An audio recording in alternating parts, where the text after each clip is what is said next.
그런데 과연 1시간 뒤에 서울에서 연락이 와서 서울중앙정보부로 이송하라는 명령이 오게 됩니다.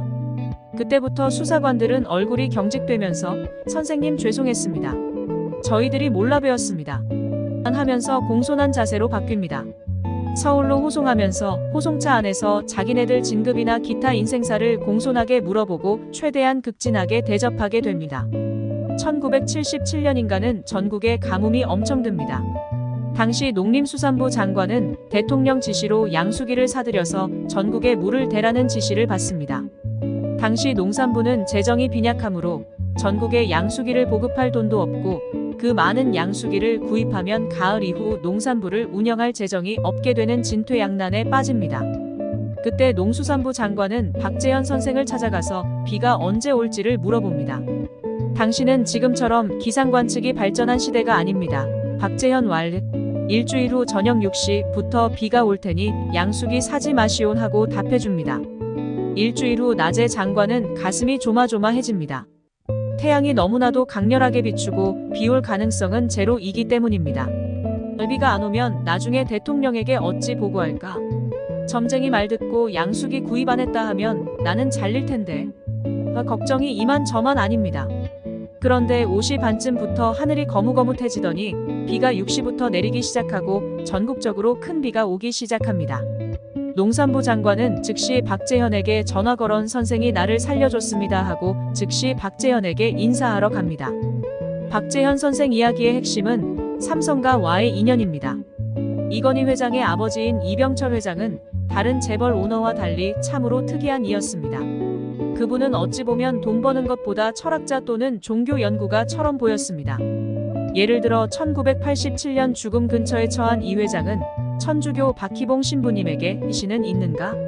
있다면 왜 나타나지 않나? 등의 24개의 질문지를 보면 참으로 철학적으로도 뛰어난 분이라고 볼 수 있습니다.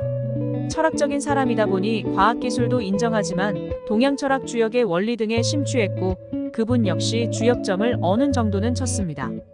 이병철 회장은 부와 명예를 이루는 것은 혼자의 노력이 아니라 윤리 강하게 치고 나가야 한다고 철저히 믿은 사람입니다. 그래서 그는 박재현 선생과 인연이 되었고 삼성의 중요한 인재 등용에서 박재현 선생과 늘 같이 했습니다. 그에 대한 복채로 박재현 선생활 내가 생각했던 거에 2배가 아니라 0을 하나 더해줬어. 얼라하니 엄청나게 대우를 해주었다고 합니다. 복채로 빌딩을 줬다 합니다.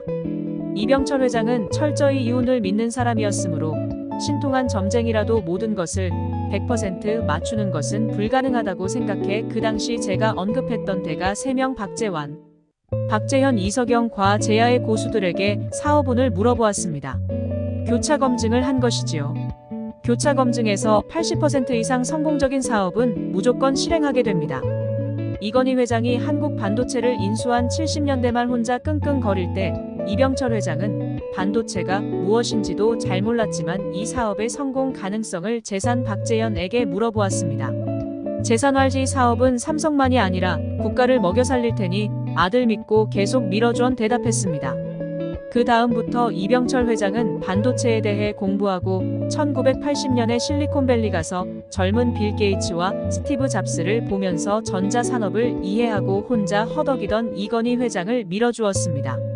당시 삼성전자 가전 부분의 이익은 엄청난데 이익이 다 삼성 반도체 투자로 밑빠진 독에 물붓기를 하니 삼성 이사들이 이 반도체 때문에 삼성 망한다고 그만두라고 이병철 회장에게 계속 간청하므로 그 역시 흔들렸지만 그럴 때마다 이병철 회장은 재산 박재현 선생을 찾아서 어찌할지를 물어보았습니다. 재산의 대답은 역시 지금은 힘들다 그러나 89년 이후부터는 이익이 될 테니 유언으로라도 그 사업 계속하라고 해라고 했습니다. 이병철 회장님은 1987년쯤 돌아가시고 1989년부터 빌 게이츠에 의해 PC 퍼스널 컴퓨터 시대가 시작되니 정말로 반도체 수요가 증가해서 삼성전자가 만년 적자에서 벗어나서 빚도 다 갚고 엄청난 이익을 가져오기 시작했습니다. 이러면서 우리나라의 코스피는 계속 성장하게 됩니다. 이처럼 상류층들은 점과 운을 믿는데 중하류층들은 점을 미신이라고 무시하는 것을 보면 참 아이러니합니다. 레이건 대통령도 마찬가지였습니다.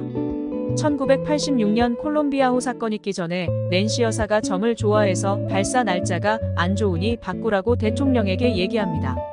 레이건도 찜찜했지만 내서 일정도 있고 대통령 비서들도 웃고 그러니까 예정일대로 발사를 강행하다가 콜롬비아호가 폭파해버립니다. 그 다음부터 레이건 대통령은 우주왕복선 발사일을 낸시 여사에게 시켜서 점을 보고 잡았습니다. 회원님들 중에 나이 40 정도가 넘으면 어느 정도 이해할 겁니다. 꼭 노력과 철저한 분석으로 성공하는 것이 인생이 아니란 것을요. 인생도 마찬가지입니다.